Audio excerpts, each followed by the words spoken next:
Mesdames, Mesdemoiselles et Messieurs, bonjour. Bienvenue à votre émission Enquête et Analyse. De quoi allons-nous parler aujourd'hui? Ça fait quelques semaines, le peuple congolais se réveille matin, midi, soir avec des bruits de journalistes.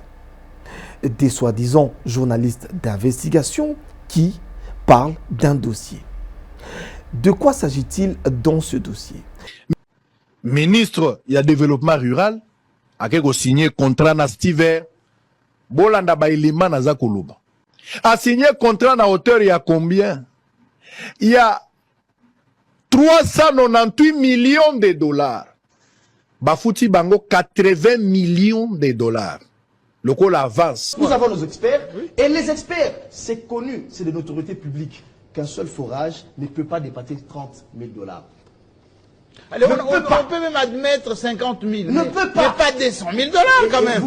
On parle de détournement de fonds, on parle de surfacturation, on parle d'argent volé. On cite des noms.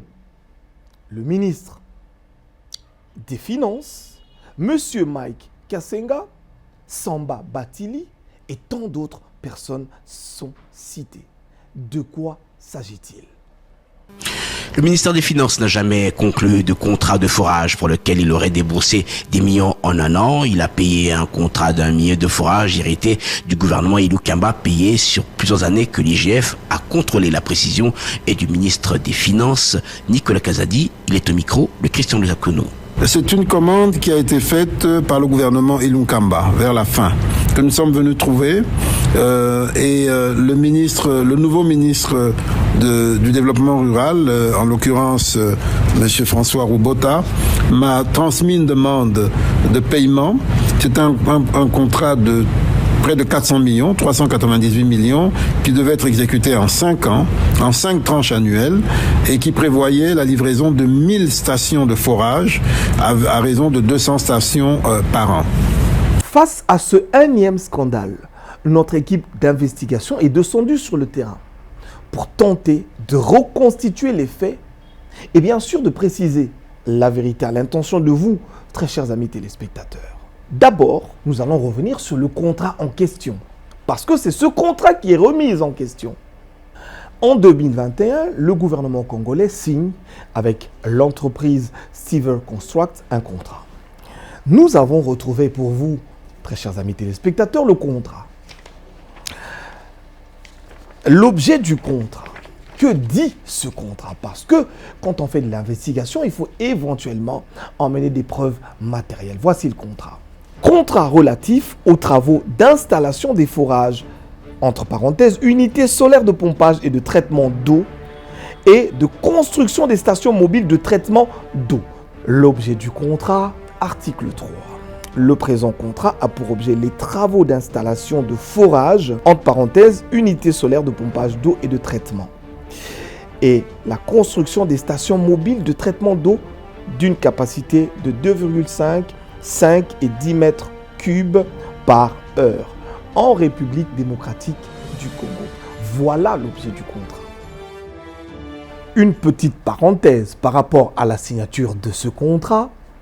Beaucoup de journalistes qui sont passés sur les médias cette semaine ou ces dernières semaines fustigent le fait qu'il n'y ait pas eu d'appel d'offres. Comment expliquer que sous le peuple d'abord, avec Nicolas Kazadi, c'est des décaissements en cascade et en mode d'urgence, sans passer par la DGCM. Nous allons y répondre. Notre première interrogation. Pourquoi ce contrat a été signé sans appel d'offres? Un document découvert par notre équipe d'investigation provenant de la Direction générale du contrôle des marchés publics nous révèle. Ce document est signé le 20 avril 2020. Pourquoi est-ce que le gouvernement congolais signe ou octroie ce marché à Stever Construct dans un contrat de gré à gré? Ce document révèle, je vous le lis, Excellence, Monsieur le Ministre, j'ai l'honneur d'accuser bonne réception de votre lettre du 8 avril 2021 par laquelle vous me faites parvenir les éléments complémentaires en vue de l'obtention de l'autorisation spéciale de recourir à une procédure de gré à gré pour le marché relatif aux travaux d'installation de forage, unités solaires de pompage et de traitement d'eau et la construction des stations mobiles de traitement d'eau d'une capacité de 2,55 et 10 mètres cubes et vous en remercie. Après examen de votre requête, la Direction générale du contrôle des marchés publics, suivant les affirmations des services, constate ce qui suit. La pandémie de la Covid-19 impose le lavage régulier des mains comme l'une des mesures barrières. Suite au déficit en eau potable, la population rurale et périurbaine est exposée aux différentes maladies hydriques, choléra, typhoïde, Ebola et tant d'autres, ce qui justifie le caractère urgent de ce marché. La persistance de la pandémie de la Covid-19 qui oblige l'État congolais à mettre sa population à l'abri de la dite pandémie en rendant possible l'accès à l'eau potable à travers ce projet. Le souci de la haute hiérarchie est celle de mettre la population à l'abri de l'insécurité vis-à-vis des inciviques dont elle est victime de façon récurrente du fait de parcourir des longs trajets à la recherche d'eau, laquelle parfois est impropre à la consommation. Il faudra donc souligner ici, très chers amis téléspectateurs, le président Félix-Antoine Tshisekedi demande au gouvernement d'installer des stations de pompage d'eau potable dans les différentes localités de la République démocratique du Congo. Voilà pourquoi, ainsi pour répondre à votre question, chers confrères, ce contrat a été signé de gré à gré parce qu'à l'époque de la signature de ce contrat, il y avait urgence. Il faudra ici vous signaler que dans la recherche de la vérité, nous avons aussi approché tous les services concernés, dont l'ONHR, l'Office national d'hydraulique rurale, dont les responsables nous disent qu'à la signature de ce contrat, s'ils n'étaient pas là et qu'ils ne sont en place qu'il y a 4 mois, mais ils nous révèlent que toutes les procédures à leur niveau ont été respectées et qu'il y aurait même leur délégué dans l'exécution de ces travaux, c'est-à-dire que leur service de contrôle accompagne les équipes de l'entreprise qui a gagné, les entreprises contractantes bien évidemment, à faire le contrôle pour le compte de l'ONHR.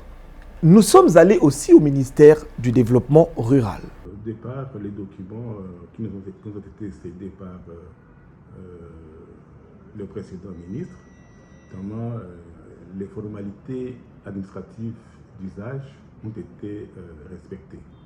C'est notamment l'anneau, donc l'anneau c'est la non-objection. L'avis de non-objection. Non-objection. Mais pourquoi il n'y a pas eu appel d'offres? C'était passé des gré. Bon, ça, on ne savait pas ce qui s'est passé au marché public, à la DGSMP. Je crois que c'était accepté. Je crois qu'il y avait urgence, il y avait... c'était la période après Covid. Le conseiller en charge du projet nous a spécifiquement révélé que toutes les démarches administratives ont été suivies à la lettre par les contractants à ce projet. Beaucoup de questions et beaucoup d'interrogations ont été posées par les journalistes. Mais nous savons très bien que vous aussi, vous vous posez beaucoup de questions relativement au prix de ces soi-disant forages. Nous avons, quant à ceux, au cours de nos recherches, rencontré les responsables de cette société. Nous allons, pour des raisons de discrétion, ne pas divulguer le nom de la commune dans laquelle nous sommes. Ici, on nous dit que c'est les entrepôts de la société Stever Construct. Nous sommes ici pour une enquête. Vous le savez, très chers amis téléspectateurs. Nous venons vérifier les allégations, les propos tenus par nos commentateurs sur Internet, sur la télévision, partout à Kinshasa. C'est une histoire qui défraie aujourd'hui la chronique. Nous allons vérifier quoi?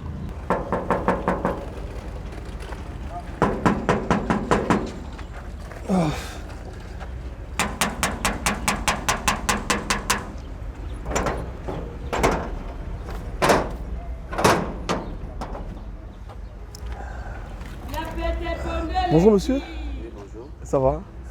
Moi c'est monsieur Miles Chibango. Oui, moi c'est Kankou Chilumba David. Monsieur Chilumba, ça va? Oui, ça va? En fait, excusez-moi pour le dérangement. C'est ici, les entrepôts, il y a... Ah oui, je vois déjà, vous êtes habillé en Steve Construct. Mon tomo a ABC biso que l'entrepôt na bino ezalia. Oui, oui. Toye moi visite moko ya muke so bo autoriser biso pour na toye ba makambo lelo ki ça ba kolobela. Essayer de vérifier, de prendre des informations pour informer la population. D'habitude, est-ce que nous pouvons avoir l'autorisation à côté Panabino pour vérifier makambo ya ba fourrage au bateau kolobalelo? Oui, c'est ça, tout ça basé sur le forage, mais toujours autorisation par le chef direct. Pour toujours autorisation. Vous pouvez patienter pour trouver un bon assistant. Vous pouvez savoir ce numéro, tu benga bango, vous pouvez bango bino moko. Yonde ou benga bango. D'accord. Merci. Tosé là? Non, il n'y a pas de problème, ça va, on va attendre. Nous allons attendre. C'est bon. D'accord, ok. D'accord. Ah, DG Azalandela. Donc, mais on peut... Comme attendant, c'est beaucoup de temps. C'est déjà à D'accord, merci beaucoup. On va entrer.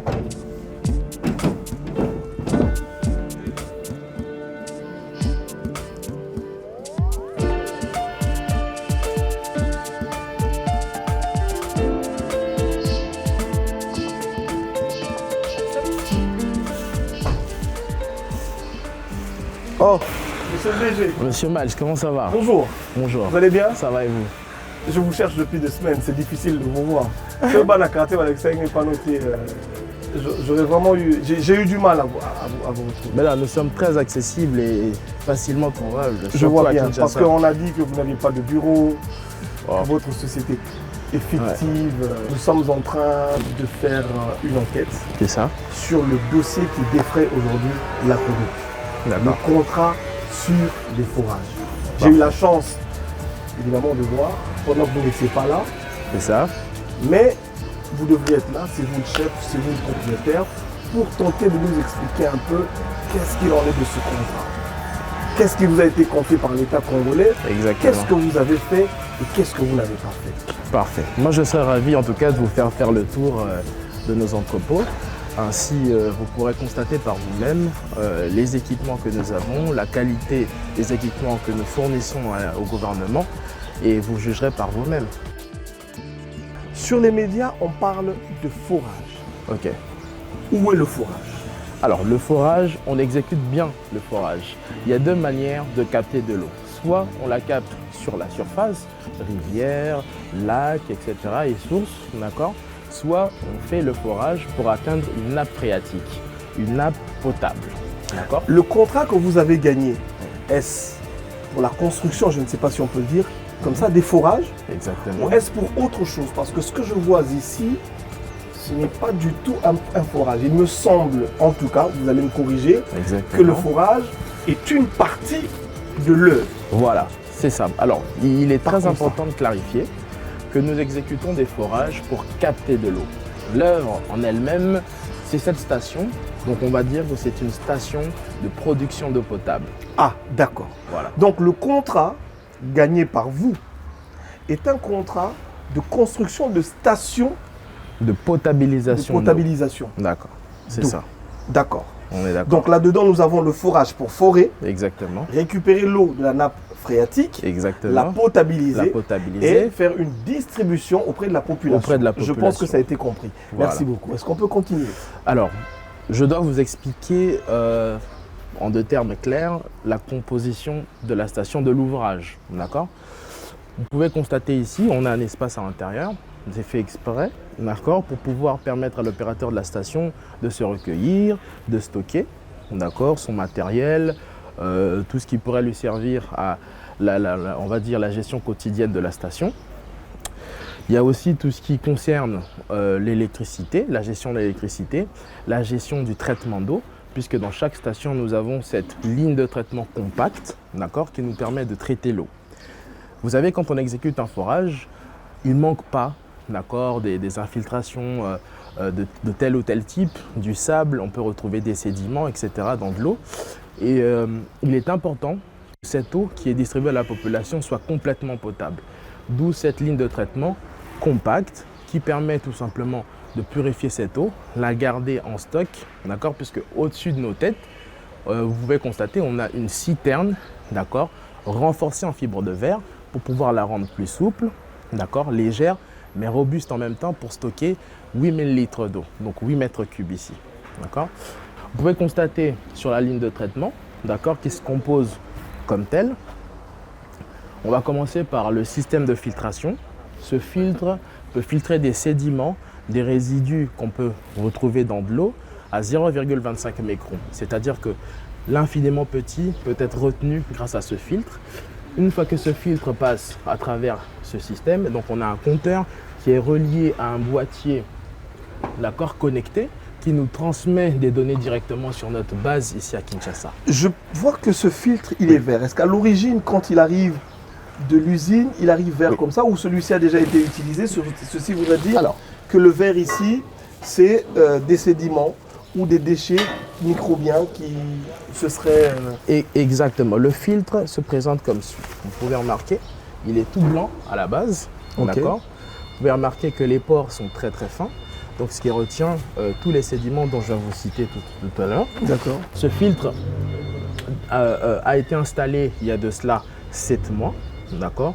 Donc on peut le changer à volonté, au fur et à mesure qu'on remarque la consommation et que voilà, le filtre est arrivé à son terme, on peut le remplacer. Donc en gros, amis téléspectateurs, le filtre, il arrive tout blanc comme ça. Il arrive tout blanc comme ça. Mais regardez, après 7 mois d'utilisation, il est déjà tout vert. Ceci voudrait dire que l'eau qui est puisée à partir de la nappe phréatique n'est pas du tout... N'est pas toujours potable. N'est pas toujours potable, merci Exactement. beaucoup. Je ne suis pas technicien. Voilà. C'est une première étape seulement du traitement qu'on effectue.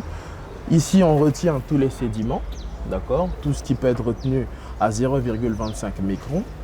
Ensuite, quand l'eau passe dans ce système, on peut récolter des données directement à partir du boîtier, d'accord, qui est connecté ici avec sa petite antenne.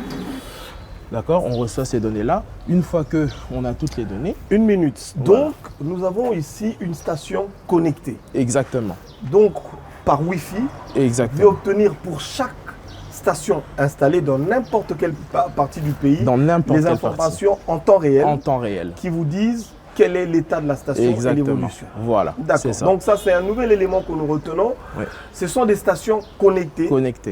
Qui ont été installées. Exactement. Très bien. Voilà. Ensuite, on a ce système qui nous permet d'injecter une quantité résiduelle de chlore dans de l'eau. D'accord? Pourquoi le chlore? Puisque le chlore nous permet d'éliminer des bactéries, voire des virus qui pourraient être potentiellement dangereux pour la consommation humaine.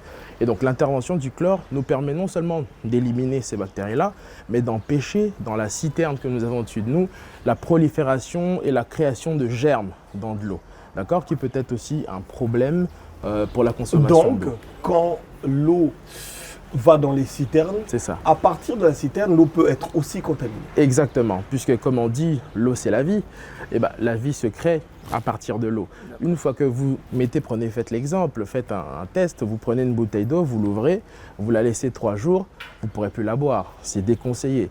Donc c'est la même chose qui se passe avec une citerne. Dans les forages traditionnels que l'on fait, on utilise des citernes en PVC, d'accord, qui sont impropres à la consommation. Tous les matériaux qu'on utilise pour cette station sont certifiés OMS. Et donc, vous pouvez voir, toute la tuyauterie est en acier galvanisé. Okay. On a le réservoir de 8 mètres cubes qui est renforcé en fibre de verre, justement. On a les éléments en PVC qui sont tous propres à la consommation. Si je devrais comprendre vos explications, avant l'obtention de votre contrat, exactement, vous avez au préalable fait des études. Exactement. Alors, si vous voulez, cette station, elle a été conceptualisée, d'accord, pour répondre à un besoin. Et ce besoin, c'est la distribution d'eau, pouvoir fournir de l'eau dans la des distribution d'eau potable dans les milieux ruraux, essentiellement rurales. Pourquoi? Parce que nous parlons ici de zones potentiellement inaccessibles, d'accord, dans lesquelles on ne peut pas retrouver des réseaux conventionnels de distribution d'eau. On ne peut pas trouver, par exemple, de sources de surface, d'ailleurs qui n'est pas forcément de l'eau potable. Cette station nous permet justement d'atteindre et de distribuer de l'eau dans ces zones. Très chers amis téléspectateurs, je voudrais qu'on comprenne bien les explications. Il s'est passé quelque chose il y a quelques mois. Le gouvernement, ensemble avec votre entreprise, a mené des études. Les études ayant pour objectif d'emmener à la population de la République démocratique du Congo, surtout dans les zones inaccessibles, de l'eau potable. De l'eau potable. Et ce sont ces études qui ont débouché à la conceptualisation de ces stations de purification, stations connectées, automatiques aussi, il faudra le dire, parce que j'ai vu des panneaux solaires, l'automatisation. Ensuite, on vient ici, on a un contrôleur de pompe, puisque la station est alimentée rien qu'à l'énergie solaire. Nous avons opté pour cette solution puisque tout a été étudié au préalable. Pendant nos études, pendant la conceptualisation de la station, nous nous sommes rendus compte de certains problèmes majeurs qu'on retrouve dans les différentes localités à l'intérieur du pays. C'est-à-dire que certaines localités sont à des kilomètres et des kilomètres des chefs-lieux. Donc il est difficile pour ces localités de s'approvisionner en carburant. Donc ça, c'est aussi un problème. Le carburant est cher, coûte très très cher en province. Ça augmenterait drastiquement le coût de la gestion de la station quotidiennement. Donc on a éliminé complètement l'option de mettre un groupe électrogène pour alimenter la station. Donc nous sommes partis sur un système complètement autonome à 100% solaire qui, grâce à ce contrôleur, permet justement de gérer, vous pouvez constater, très simple pour intuitif à toute personne qui gère la station. On a conceptualisé cette station aussi pour limiter un maximum l'intervention humaine. C'est-à-dire que pour la transmission de la technologie, c'est plus simple. On peut la faire à n'importe quelle personne qui sera désignée pour la gestion, que ce soit en province, que ce soit dans toutes les localités de la RDC. Donc vous voyez, ce système, on peut l'actionner facilement. On l'actionne, on l'allume, on l'éteint. Il y a des capteurs, des voyants ici qui nous indiquent que la station, la citerne est pleine, ou peut-être que la station est en train de drainer, ou que les panneaux solaires sont en train de capter à ce moment-là, etc. Et donc grâce à ces voyants-là, on sait interpréter justement l'état dans lequel se trouve la station. Alors, maintenant, j'ai vu ici des panneaux solaires, voilà. Comme je disais tout à l'heure. Vous allez nous expliquer les panneaux, la citerne. Ah oui, la citerne. Alors, pour la citerne, il s'agit ici d'un matériel qui nous vient de Malaisie. D'accord. Nous faisons fabriquer sur mesure tout le matériel. D'ailleurs, vous pouvez constater cette structure métallique est fabriquée directement par nos fournisseurs en Chine. Donc, nous leur avons envoyé tout ce qui est maquette, tout ce qui est données techniques, etc. Ils l'ont fabriqué sur mesure en fonction du besoin qu'on leur a transmis. Pareil pour la citerne, comme vous pouvez constater ici, ce sont des panneaux que l'on rassemble l'un à côté de l'autre. Je voudrais dire aux amis téléspectateurs quelque chose que j'ai compris. C'est-à-dire que le matériel que vous utilisez pour les stations ne viennent pas tous d'un même pays. Pas du tout. Pas du tout. De combien de pays viennent-ils? Alors, le matériel, l'ensemble de la station, d'accord, provient de 4 destinations. Waouh! Voilà. 4 pays différents. 4 pays différents. Très Ici, bien. nous recevons du matériel de Chine. De Chine. D'accord, pour toute la partie métallurgie, etc. Ok. Pour la partie citerne, nous la recevons de Malaisie. D'accord. Les citernes viennent de la Malaisie. Ça vient de Malaisie. D'accord. Pour la ligne de traitement, ça vient de Bruxelles, donc de la Belgique et de l'Italie, pour tout ce qui est traitement d'eau à base de chlore. Donc, cette citerne composée a 4 pays fournisseurs. 4 pays fournisseurs. Ici, vous pouvez constater que sur chaque station, nous avons 8 panneaux solaires qui permettent justement d'alimenter la pompe et ainsi de drainer l'eau. Ok. Donc le forage dont on parle sur les réseaux sociaux ou dans certains médias, c'est uniquement ceci. Uniquement ceci. Alors quand on y met ici, je pense, allez, vous avez dit ça c'est la tête de forage. Ça c'est la tête. Donc si on y met ici, je sais pas, comment on peut l'appeler, un robinet ou Bon, un robinet, Bon, vous un pouvez robinet. dire, voilà. Donc nous avons ce type de forage traditionnel, dont on parle aujourd'hui qui coûterait entre 4 000 et 7 000 $. Exactement. Donc le trou Ouais. et la tête pour l'eau. La manière dont on exécute le forage est conforme aux règles internationales. D'accord? Ici, quand on fore, on utilise justement des PVC qui sont propres à la consommation, qui sont certifiés UNICEF et l'OMS. D'accord? Donc, il y a une différence entre exécuter le forage de manière traditionnelle, dans le processus, rien n'est vraiment Donc ce respecté. qu'on fait aujourd'hui à Kinshasa, chez tout le monde, ils peuvent prendre des PVC qui ne sont pas effectivement adaptés pour ce que je voudrais dire, une consommation de masse. Voilà. Pour un projet du gouvernement en faveur de la population. Voilà, bon, je n'aimerais pas généraliser puisque je ne sais pas ce qui se passe ailleurs. D'accord? Moi, je vous parle de ce que je fais. D'accord. D'accord? J'évite de rentrer dans cette zone. Voilà. Et donc, moi, je précise tout simplement que la manière dont on exécute le forage est essentielle pour la suite de notre ligne de traitement. Vous avez vu le filtre, d'accord, ce qu'il en est du filtre. Lorsqu'on exécute mal le forage, il se peut que durant le drainage, le captage d'eau par la pompe, il se peut que des sédiments s'infiltrent justement dans les PVC, etc. Donc lorsque vous placez mal déjà la pompe, il y a ce genre de problème qui arrive où vous voyez, il y a des sédiments, du sable qui s'immiscent dans l'eau qui est captée. Et donc du coup, le filtre ne dure pas longtemps. D'accord? Et donc le filtre travaille beaucoup plus. On a des sédiments qui s'accrochent. Ce filtre-là est fait pour durer plusieurs mois. D'accord? Mais vous aurez qu'au bout d'une semaine, le filtre il est plus du tout opérationnel. D'accord. Voilà. Donc ça c'est la borne fontaine. Nous avons 6 robinets, d'accord, ici. 3 de part et d'autre. Avec un bon débit, d'accord? Vous pouvez actionner les 6 robinets au même moment. Le débit sera le même, d'accord? La population pourra se servir.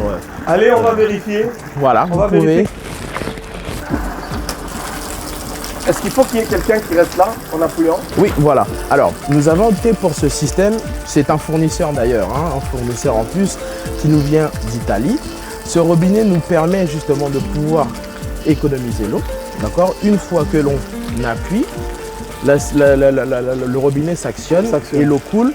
Et lorsque l'on lâche, automatiquement il s'arrête. Puisque nous savons, nous connaissons peut-être voilà, au niveau du gaspillage. Voilà, donc il faut mettre tout est réuni pour Et donc là nous avons une lampe solaire voilà. Pour la lumière. Exactement. Pour les gens qui pourront venir. Qui vont venir la nuit ou et les panneaux, ici, la station en elle-même n'est pas alimentée en énergie. Si. Ils ont en lampe.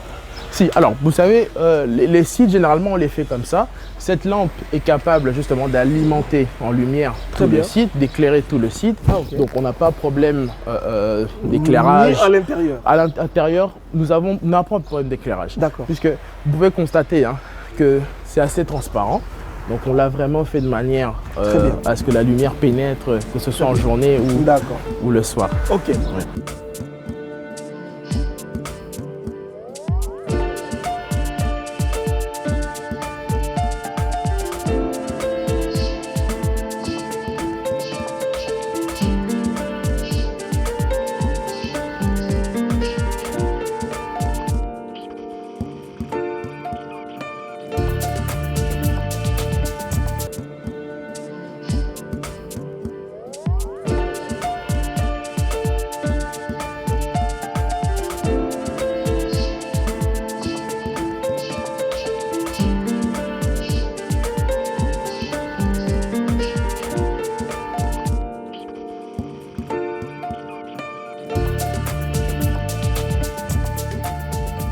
Ici, c'est une station, d'accord, qui est plus imposante, d'accord, qui équivaut à 4 fois celle qu'on a visitée. C'est une structure que vous aurez l'occasion de voir très bientôt à Kinshasa, d'accord, les travaux sont en cours. D'accord, nous avons une citerne, donc un réservoir de 27 mètres cubes. À ce moment-là, nous sommes sur quelque chose d'imposant. On utilise le même fournisseur, d'accord, le même système avec des panneaux que l'on rassemble, qui forment une structure plus imposante. Et là, c'est parti sur une borne fontaine d'à peu près combien de robinets? Alors, ce système nous permet d'installer 3 bornes fontaines sur un rayon d'1 kilomètre. ça résout pas mal le problème de se déplacer, ça résout le problème des attroupements sur un site. C'est un peu comme un site de distribution d'eau potable. C'est un site de distribution d'eau potable puisque nous avons 3 points. D'accord, nous pouvons installer dans une école, pour installer dans un point, dans un marché par exemple, et ensuite dans des hôpitaux. Donc c'est vraiment une station qui résout un certain nombre de problèmes qu'on a rencontrés, puisque nous travaillons avec une équipe technique qui nous permet justement d'implémenter des solutions, des difficultés qu'on retrouve sur terrain.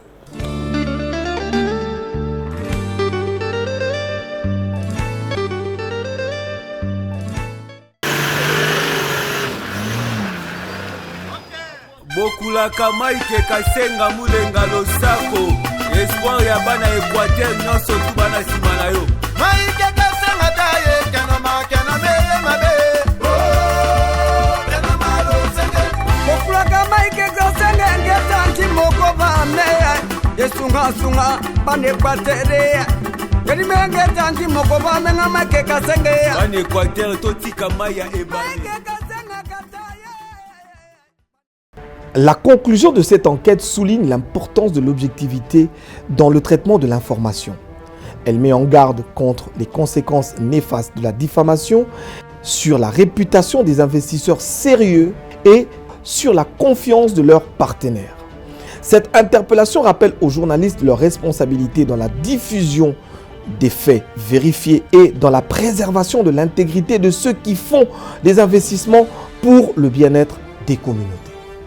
Je voudrais demander le plus solennellement au peuple congolais de continuer à soutenir le chef de l'État, son Excellence Félix-Antoine Tshisekedi, de soutenir la Première ministre, Madame Judith Suminwa Tuluka, de soutenir le gouvernement congolais ainsi que toutes les institutions de la République, les forces armées de la République démocratique du Congo ainsi que toutes les autorités de la République. Il n'est pas important pour les journalistes ainsi que certaines autorités d'être de connivence avec les forces rebelles, les forces ennemies, pour semer le désordre au sein de la population et pousser la population à la révolte. Parce que ce qui s'est passé aujourd'hui, ce qui s'est passé hier, ce qui s'est passé les semaines dernières sur les médias, ce n'est d'autre que des campagnes d'intoxication de la population pour que le peuple se dise qu'il a été volé, qu'il y aurait de l'argent qui aurait été détourné, mettre le peuple dans la rue pour créer une fois de plus la désolation. Le Congo n'a pas besoin de ça. Et le peuple congolais a besoin de s'unir derrière son gouvernement, s'unir derrière son président de la République pour un meilleur avenir. Vous aurez noté avec nous, à travers cette enquête, que ce que les journalistes ont appelé fourrage n'était point des fourrages ou ne sont point des fourrages, mais des mini-stations de purification et de pompage d'eau avec des bornes fontaines. Je voudrais appeler ça ici, en termes congolais, des mini-régies des eaux implantées dans le plus profond de la République démocratique du Congo pour le bien de nos populations. Merci.